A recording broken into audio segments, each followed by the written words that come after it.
우리 부모님께 매주 용돈을 드릴 수 있는 방법 없을까?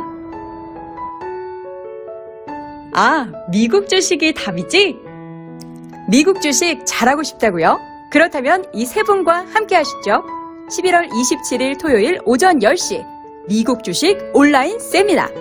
자세한 사항은 유튜브 영상 하단의 더보기란을 확인하세요. 맞습니다. 평균 수면 시간이 한 3시간여 되신다는 미래에셋증권 김석환 선임연구위원과 함께 3시간밖에 못 주무시면서 과연 또 오늘은 어떤 인사이트를 주실지 기대가 됩니다. 어서 오세요. 어서 오세요. 안녕하세요. 반갑습니다. 네. 3시간이면 제가 먹는 시간 없는 것 같은데 어떻게 체력 관리 하십니까? 체력 관리는? 체력 관리 따로 못합니다. 애들하고 놀아주면서. 그게 또 그게 엄청난 좋은 거죠. 운동이잖아요. 네, 맞습니다. 그거 좋은 힘들죠. 아빠. 그럼 주말 일요일에 주말에도 이제 애들이랑. 열심히 놀아줘야 되고. 그러니까 주말 일요일에 놀아주고 네. 그걸로 푸시고 그러면 괜찮습니까? 체력이? 체력이요? 예. 뭐 그냥 그렇게 버티는 것 같은데요. 제가 여쭤보는 거는 뭘 먹으면서 잠을 깨지 않으시나요? 아, 그래서 요즘 좀 느끼는 게, 이제 좀 영양제를 먹어야겠다. 아. 이때까지 먹은 적이 한 번도 없었거든요. 장 부사장님 먹는 거 얘기한 거는 주전부리, 전 과자. 주적, 네. 그 과자 이런 거. 과자. 그런 거 좀 드세요. 엄청 많은 거. 예. 잠깐 이제 당이 떨어지거나 엄청 피곤이 몰려올 때, 그럴 때는 이제 아주 그 달달한 걸 또 먹죠. 알겠습니다. 넘어가겠습니다. 두 분 모두 건강 잘 네. 챙기시고요. 자, 지금 이제 또 살펴볼 지표들이 좀 네, 맞습니다. 있어요. 네. 뭐부터 볼까요? 네, 들어가기 전에 제가 질문 하나 드리고 싶은 게. 무슨 질문? 네. 네. 아프면 제가 병원을 가잖아요. 네. 이제 그러면 이제 뭐 상황에 따라서 링거나 이런 것도 맞아주고 네. 또 약을 먹고 네. 이런 상황이 있는데 그 약을 계속 먹는 게 좋을까요? 아니죠. 그쵸. 스스로 치유하게 만드는 자가 치유가 게 가장 좋죠. 좋은 네. 방법이고 낳게 되면은 약도 끊고 그쵸. 병원에서 퇴원을 해야 되겠죠.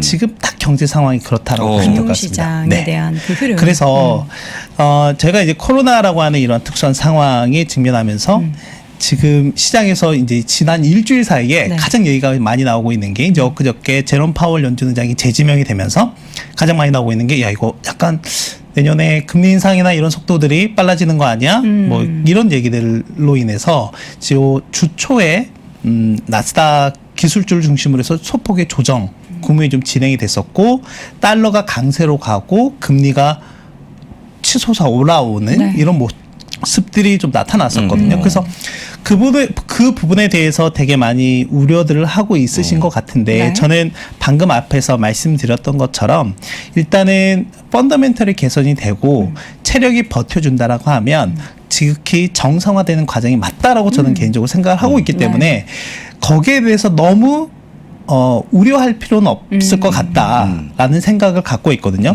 그래서 그걸 가장 잘 보여주는 화면이 지금 보여드린 자료 화면을 보시면 네. 실제 이제 여기에다가 지금 제가 물가 상승률과 금리만 갖다 넣어 놓긴 했지만 여기에 경제 성장률을 갖다 같이 넣어 놓으면 똑같은 방향성이라고 보시면 됩니다. 그런데 지금 같은 경우 최근 상황을 보시면 아시겠지만 소비자 물가만 이제 이렇게 튀는 그쵸. 거예요. 튀고 있는 상황이고 국채금리라든지 기준금리 여전히 낮은 수준이고 경제 성장률도 최근 이제 따라서 같이 올라오고 있는 모습을 좀 보이고 있기 때문에 이러한 방향성이 역사적으로 맞다라고 하면 테이퍼링을 계속해서 진행을 하고 금리 인상도 순차적으로 하는 과정까지 이어질 것이다라고 보면 되지 않을까 생각이 되고 이제 어제 나온 내용 중에 3분기 미국 같은 경우에는 경제 성장률을 3번에 걸쳐서 발표를 합니다. 네. 뭐 이제 속보치라고 해서 이제 분기 끝나면 바로 한번 발표하고 또 한 달 이후에 이제 잠정치라고 해서 발표하고 또 그 이후에 확정치로 발표하거든요. 어제 나온 확정치는 이제 2.1%로 나왔고요.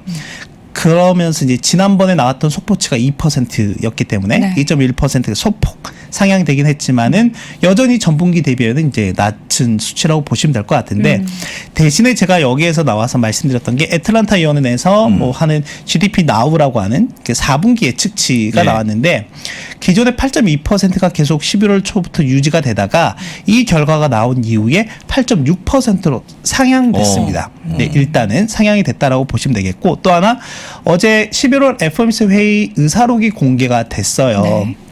근데 지난번에 그 연준 의장 재지명이 되면서 엊그저께 그렇죠. 파월 의장의 그 화답 성명이 좀 시장에 미친 영향이 있었죠. 오. 그러니까 고용, 인플레이션 잡겠다. 고용 앞에 뭐 얘기하긴 했지만은 고용 일단 둘째치고 인플레이션 파이터가 약간 네. 되어가는 그런 분위기가 잡아버리겠다. 느껴졌단 말이죠. 네. 연준이 가지고 있는 도구를 활용하겠다라고 얘기했고 연준이 가지고 있는 가장 강력한 부분이 역시 이제 금리 인상이라고 하는 부분이다 보니 그 이후에 약간 내년 중반쯤에 금리 인상을 올리는 그 확률이 좀 더 높아지는 이런 모습들이 좀 나왔다라고 보면 될 것 같습니다. 네. 그래서 그리고 또 하나는 이제 12월 FOMC 회의가 12월 14일, 15일 현지 시각으로 예정되어 있는데 그 자리에서 지금 저희가 원래 11월, 12월은 각각 150억 달러씩 규모를 축소하기로 할 예정이었는데 이거 규모 매입 축소하는 규모가 좀 높아질 수도 있겠다라는 시장의 이제 얘기가 조금씩 돌아가고 있다라고 보면 될 것 같습니다. 네. 그러면 지금 상황에서 우리가 지금 나오는 얘기들이 사실 우리는 불안하게 만드는 요인이지만 앞서 말씀해 주셨던 것처럼 시장의 체력을 자생으로 좀 돌리는 그런 그렇죠. 노력들인 거잖아요. 네. 그러면은 어쨌든 뭐 출렁임은 있어도 그렇게 겁내할 필요는 없는 건가요? 저는 아니면- 일단 그렇게 보고 있고 그래서 두 가지 부분을 말씀드리려고 네. 해요. 어. 하나는 뭐냐면 지금 바이든 대통령이 지난주 미중 정상회담 이후부터 보면 네. 인플레이션을 잡기 위해서 상당히 좀 적극적인 행보를 보이고 있다라고 하는 거고 이제 두 번째는 저희가 공급망 관련해서 그런 얘기들이 많이 나오고 있었잖아요. 근데 거기에 대한 우려가 약간 꺾여가는 분위기가 시장에서 좀 포착이 된 부분들이 있어서 그 두 가지를 얼른 간략하게 네. 말씀을 드리면 일단 준비한 화면을 보시면 지난주 미중 정상회담에서 나왔던 얘기가 뭐였냐면 바이든 대통령이 시진핑 주석한테 전략 비축유라고 하는 원유를 좀 풀어달라, 방출해달라 이렇게 얘기를 했었고 그걸 요청한 이유가 뭐냐면 인플레이션 중에 가장 큰 비중을 차지하고 있는 게 에너지 가격이거든요. 네. 그중에 이제 유가를 본다라고 하면 지금 화면을 통해서 보시는 것처럼 인플레이션과 유가의 방향성이 거의 비슷하게 움직이고 최근에 지금 이런 유가가 급격하게 올라가는 모습들이 나타나면서 인플레이션도 올라가는 이런 모습들이 나타나다 보니 요걸 좀 꺾이는 모습이 나오게 된다라고 하면 향후에 지금 기대 인플레이션이나 이런 부분들이 좀 누그러지지 않을까라고 이제 보는 거고요. 네. 그래서 이제 에너지 가격을 좀 잡으려고 하고 있고 그래서 그때 미국에서는 5천만 배럴 규모의 전략 비축유를 방출하기로 그렇죠. 했고 근데 그 되게 조금이나 네. 이렇게 지적도 그 하던데. 전까지 좀 유가가 조정을 받은 이후에 이제 그 소식이 나오니 이제 유가가 다시 한번 네. 회복이 되는 모습이 좀 나타났다라고 좀 보시면 될 것 같고요. 네. 그리고 또 하나는 제가 지금 아까 뭐 미국의 경기 뭐 이런 부분도 말씀드리긴 했지만 일단 미국 경기의 상황은 여전히 좀 양호한 모습을 좀 나타내고 있다라고 보시면 되겠고 이 외에 좀 한 가지 보는 게 아까 말씀드렸던 것처럼 달러의 흐름이라든지 금리의 흐름 을 보면은 일단 뭐 단기 뭐 2년물이나 5년물 같은 경우는 연중 최고치를 또 찍고 가는 모습이 보이고 10년물 같은 경우도 보면은 이제 연중 고점부까지 올라와 있는 이런 상황이라고 좀 보시면 될 것 같아요. 그리고 아까 제가 공급망 쪽에서 얘기를 좀 나눠 보면 약간 좀 우려가 둔화되는 모습이 나타나고 있다라고 하는 부분을 좀 말씀을 드렸잖아요. 그 부분이 뭐냐면 일단은 제조업 현장 내에서 보면 물건을 만들고 나서 고객들한테 인도하는 시간이라든지 그리고 공장에서 나가는 시간 이런 부분들이 좀 빨라지고 있다라고 하는 부분이고 그리고 저희가 뭐 해상 운임 이런 가격들 많이 그렇죠. 봤었잖아요. 그렇죠. 그런 측면에서 봤을 때 이제 컨테이너 운임 지수 같은 경우도 9월 고점 대비해서 좀 꺾였네요. 꺾이는 모습들이 같이 좀 나타나고 있고 그 다음에 저희가 석탄이나 철광석 같은 건화물을 운반할 때 그걸 많이 보는 지수가 BDI 같은 경우는 네. 올해 연초 대비 거의 한 3배 가까이 올랐다가 최근에는 고점 대비 거의 한 40% 이상 급락한 모습이 좀 나타나고 있는 상황이거든요. 네. 그리고 또 하나 이런 공급망 이슈를 가장 불거지게 만들었던 이유 중에 하나로 부각됐던 게 바로 중국의 공장 셧다운 이런 부분들이 좀 있었잖아요. 그런데 이제 가장 큰 이유인 전력난이나 이런 부분들이 좀 다시 한번 해소가 되면서 정상적으로 돌아가는 이런 모습들이 최근에 좀 나타나고 있다라고 보시면 되겠고 또 하나는 이제 물량들이 많이 물리게 되면 그러면 그 각 항구 이런 데서의 물동량 처리나 이런 것들이 원활하냐 안 하냐 이제 그런 걸 살펴볼 수 있는 지표가 있는데 네. 이 지표 같은 경우에도 보면은 지금 3분기 이후부터 점진적으로 개선이 되는 모습들이 좀 나타나고 있다라고 보면 되겠습니다. 그러니까 지금 얘기하고 있는 거는 뭐냐면 인플레이션을 자극했었던 요인들을 잡기 위해서 그러니까 수요와 공급단에서 노력이 같이 좀 이루어지고 있기 때문에 요거는 좀 향후에 인플레이션에 아직 정점을 지나지 않고 있는 상황이긴 하지만 좀 더 시차를 두고 본다라고 하면 요게 좀 피크아웃 가능성이 높아졌다라고 이해를 하시면 될 것 같습니다.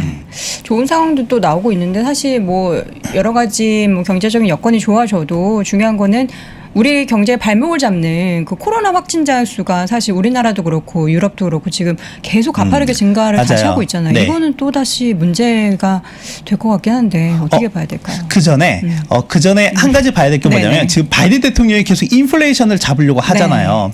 근데 그 이유 중에 하나는 결론적으로는 지지율과도 좀 연결이 좀 되어 있지 떨어지고 않나라는 있죠, 생각이 지지율이. 들거든요. 실제 미국인들 같은 경우에는 자기 이제 주머니 사정, 그 예전에 그 1992년에 빌 클린턴 이제 전 대통령이 그때 선거 캐치프레이즈로 삼았던 게 바보야 문제는 경제야 이런 기억나시죠? 네. 그랬던 것처럼 그게 가장 좀 직접적인 영향을 미치는 게 미국 소비자들의 그 심리에 가장 직접적인 영향을 미치는 게 바로 인플레이션이라고 좀 보시면 될 것 같아요. 지금 화면을 통해서 나가는 것처럼 보시면은 실제 미국의 소비자 심리가 계속 이제 둔화되면서 같이 보면은 인플레이션이 올라가는 상황과 정반대의 움직임이 좀 나타나고 있다라고 좀 보시면 될 것 같고 또 하나는 왜 이렇게 이 미국인들 또는 이 소비자 심리 움직임을 잘 봐야 되느냐라고 한다면 기본적으로 이 소비자 심리는 나이가 향후에 돈을 얼마나 쓸까에 대한 그런 부분도 있잖아요. 그러면 소비가 위축이 되게 되면 기업의 전체적인 매출이나 이익단에 영향을 받을 수밖에 없고 기업의 그런 실적이 부진하게 되면 당연히 고용적인 측면에서도 그러니까 이게 악순환이 계속 된다는 거죠. 결론적으로는 이런 소비자 심리가 만약에 개선이 된다라고 하면 그래서 개선이 되기 위해서는 인플레이션을 잡아야 된다라고 하는 거고 또 하나는 이제 역사적으로 보면 저희가 주식시장을 하니까 주식시장의 S&P 500 지수와 좀 비교를 해보면 이 소비자 심리 지수와 금융시장 간의 관계를 보면 상당히 좀 연관성이 있다. 항상 불황 직전에 소비자 심리가 크게 꺾이는 그런 선행성이 있었다라고 하는 것도 향후에 좀 살펴보실 포인트라고 생각이 되고 이제 그런 측면에서 봤을 때 지금 실물 경제는 나쁘지 않은 상황이거든요. 그렇기 때문에 이렇게 좀 벌어져 있는 실물 경제와 소비자 심리 간에 벌어져 있는 이 괴리가 메꿔줘야 할 필요성이 있을 것 같은데 저는 이 인플레이션을 좀 잡아가게 된다라고 하면 이 소비자 심리가 반등이 되면서 그 괴리가 줄어들 가능성이 있다라고 보고 있습니다. 이 연말에 또 소비 심리가 좀 확 부응이 돼야 되는데 이번에 그 블랙 프라이데이 뭐 이런 관련한 기사를 보면은 실제 기업에서 할인율도 굉장히 낮고 크게 할인을 안 해준다. 그러면 이제 소비를 안 하게 되잖아요. 이게 단기적인 또 지표로 또 나중에 나올 텐데. 그렇죠. 지금 이제 블랙 프라이데이가 내일이잖아요. 우리 이제 시각으로 내일이고 오늘 미국장이 그 추수감사절이 휴장이고 그리고 내일은 이제 1시까지만 조기 폐장을 하게 되고 그렇게 되는데 지금 보면 뭐 제가 예전에도 한번 소비 관련한 데이터나 이런 것들을 봤을 때는 확실히 작년에 하지 못했던 소비를 올해 더 하려고 하는 성향이 좀 더 강해지는 모습인 것 같고 원래 제가 처음에 한두 달 전에 봤을 때는 올해 이 연말 소비 시즌의 전체적인 파이는 한 3에서 5% 정도 늘 것으로 예상을 했는데 근데 최근에 들어서는 그게 좀 더 높아진 것 같습니다. 그래요? 네, 소비 수요에 대한 예측치가 그래서 한 10% 이상도 증가할 수도 있다라는 예측들이 좀 나오고 있는 것 같아요. 할인율이 떨어져도 나는 일단 사겠다. 네. 그래서 지금 아까도 뭐 아마존 간단하게 얘기하셨던 것 같은데 최근에 온라인 쇼핑과 관련한 결국에는 뭐 오프라인 대면 구입도 하긴 하겠지만 온라인 쇼핑을 많이 할 거잖아요. 그렇죠. 그런 측면에서 봤을 때 아마존이 3분기 실적을 발표하고 나서 상당히 좀 부진한 모습을 보였다가 최근 들어서 점진적으로 반등하는 모습이 좀 나오고 있는 상황이고 그리고 같은 카테고리 안에 들어가 있는 이베이라든지 SE 특히 SE 같은 경우가 상당히 탄력적인 모습을 좀 보이고 있는 것 같고 지난밤에도 5% 넘게 상승하면서 좋은 모습을 좀 보였다라고 참고하시면 되겠습니다. SE 홈페이지에 들어가 보면 액세서리류 그런 수공예품 이런 게 좀 많거든요. 보면서 뭘 살까 싶은데 진짜 매출이 엄청 많이 나오더라고요. 직접 또 그런 아, 관련된 입점하고 싶었는데 어렵더라고요. 좀 복잡해서.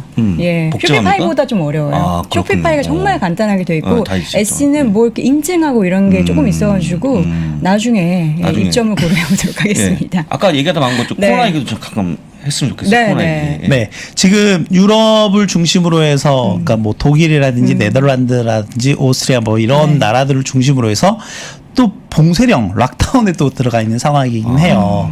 그 코로나 재확산이 좀 가파르게 좀 나타나고 있는 그쵸. 상황이다 보니 그래서 이걸 그래프로 보시면 좀 더 극명하게 그리고 더 와닿지 않을까 네. 생각이 되는데 지금 우리나라도 어제 4,100명을 넘어섰죠. 네. 그런 상황이고 근데 반면에 우리나라는 지금 백신 접종률이 2차까지 접종한 비율이 이번 주에 80%를 돌파할 것으로 보이거든요. 정말 많이 맞았네요. 근데 지금 화면을 통해서 보고 있는 네덜란드나 독일, 오스트리아 같은 경우에도 2차 접종 완료율이 최소 60% 이상, 뭐 70% 이상 되는 나라들이거든요. 근데 보시면 아시겠지만 최근 들어서 독일 같은 경우에는 이게 지금 7일 평균이거든요.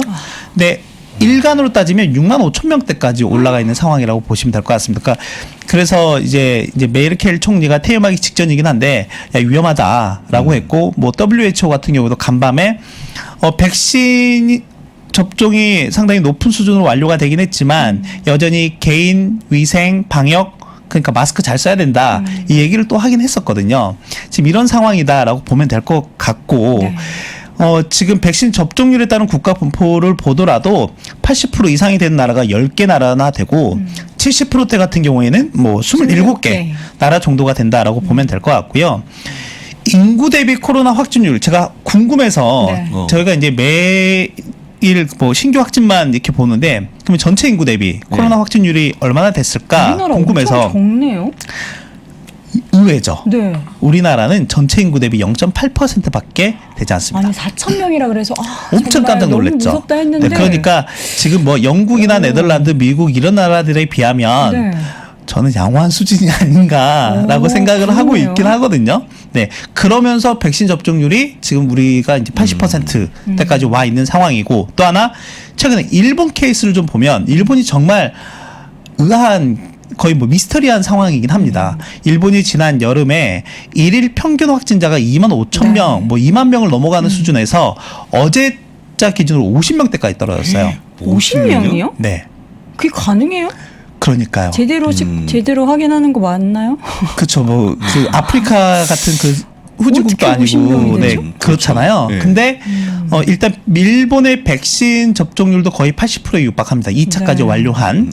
그래서 이게 백신에 따른 집단 면역 효과이냐라고 본다면 이건 좀 약간 설득력이 떨어지죠. 왜냐하면 다른 유럽의 국가들이라든지 우리나라와 사례를 좀 비교해 봤을 때만 그쵸. 보더라도 그래서 이제 좀 설득력을 얻고 있는 게 코로나의 자체적인 전염력이라든지 이런 부분들이 자체적으로 상실됐다. 뭐 이런 오. 내용들이 좀 근데 그거는 이제 증명하기 네, 그렇죠. 위해서는 상당히 좀 오랜 추측이니까. 시간이 걸릴 것 같고 네. 해서 지금 일본의 그런 케이스들 그러니까 코로나 자멸설 뭐 이런 것도 지금 나오고 있는 검사를 안 하는 거 상황이거든요. 아닐까요? 검사를? 일본도 꾸준하게 검사를 하고 있긴 합니다. 해요? 네. 그래서 물론 이제 이런 상황이다 보니 검사 절대적인 수치는 좀 낮아진 네. 부분은 없잖아 있는데 그렇다고 해서 아예 안 하는 것 같지는 않거든요. 그래서 그런 부분들을 좀 봤을 때는 네. 지금 이런 확진에 대한 우려나 두려움들이 많이 좀 팽배해 있긴 하지만은 네. 확실히 지난 1년 전과는 다른 상황이다 보니 그렇게 너무 우려하지 않아도 될 것 같고 또 하나는 지금 시장에서 진단 업체 또는 뭐 치료제를 만드는 회사들 네. 이런 부분들이 주가가 그렇게 반영이 되지 않아요. 네. 이미 뭐 많이 올랐고. 네. 지난해부터 많은 분들이 또 한 번 했기 때문에 그쵸. 이미 좀 시장에서 그러니까 뭐라고 해야 될까 신선한 재료는 아니다. 그쵸. 네. 주가를 부양할 만한 신선한 재료는 아니다라는 측면으로 좀 보시면 되겠습니다. 저는 사실 요거 마지막에 준비해 주셨던 이 맵에 있는 ETF 네. 요거 정리를 좀 해주셨으면 좋겠는데 네. 시간이 너무 많이 흘러가지고 간단하게 좀 간단하게. 볼게요. 자, 그래서 그러면 향후 이제 대응을 어떻게 해야 될 네. 거냐. 그래서 두 가지 측면에서 말씀드리면 하나는 이제 연말 소비 시즌이기 때문에 그런 소비 관련한 섹터를 좀 관심 있게 보시면 좋을 것 같고 네. 또 하나는 이제 인플레이션에 대해서 강력하게 좀 얘기를 하고 있으니 인플레이션에 강한 섹터를 중심으로 해서 포트를 구성해 보시는 것도 좋다. 네. 근데 제가 직접적으로 종목은 말씀드리기 어려우니 이렇게 ETF 오. 대표적으로 좀 가져왔다라고 보시면 되겠고 네. 지금 이렇게 파란색으로 되어 있는 것들이 좀 에너지나 소재 그리고 은행주들 그리고 또 특히 미국 내에서는 지방 지역 은행들 네. 이런 쪽에서 인플레이션에 좀 강한 향후의 물가 상승 그러니까 금리 상승 국면에서 강한 대표적인 ETF들이다라고 보시면 되겠고 네. 또 하나는 이렇게 ETF 내에서도 그러면 난 그래도 개별 종목을 좀 하고 싶은데라고 하시면 이런 식으로 탑다운으로 들어가시면 돼요. 제가 한번 예전에 간략하게 언급을 해드렸던 것처럼 하나의 ETF를 정하여 놓고 나서 그 안에? 구성 종목들을 좀 한번 살펴보시면 좋을 것 같고 지금 제가 참고 화면으로 보여드린 거는 앞에서 보셨던 것처럼 MILN이라고 하는 네. 글로벌엑스 밀레니엄 컨슈머 ETF의 그 보유 종목들을 이렇게 좀 가져왔는데 여기 같은 경우에는 딱 앞에는 좀 다양한 섹터들이 들어가 있지만 여기는 IT라든지 소비라든지 다양하게 좀 들어가 있어서 좀 참고해 보시면 좋을 만한 ETF 중에 좀 하나다라고 보면 될 것 같습니다. 그럼 여기 밀레니얼 ETF는 두 분 다 밀레니얼 아니십니까? 네, 그쵸? 뭐 저도 여기 이제 선을 딱 밀레니얼이라고 긋고 해야겠죠. 그때 간신히 네. 들어가시는 겁니까? 아니면 여유가 있습니까? 저 여유 있다고 생각하는데요. 네. 아니, 여기에 동의하시는지 여쭤보려고 네, 여기에 네. 동의하시는지. 예, 매우 선호하는- 동의합니다. 아 그렇죠. 네, 매우 동의하십니까? 동의합니다. 네. 그렇군요. 알겠습니다. 네. 예, 이렇게 세대 간의 네. 격차가 갑자기 생기는 예, 네. 월스트리트 모닝 브리핑이었습니다. 미래에셋증권 김석환 선연구위원은 여기서 보내드릴게요. 고맙습니다. 고맙습니다. 감사합니다.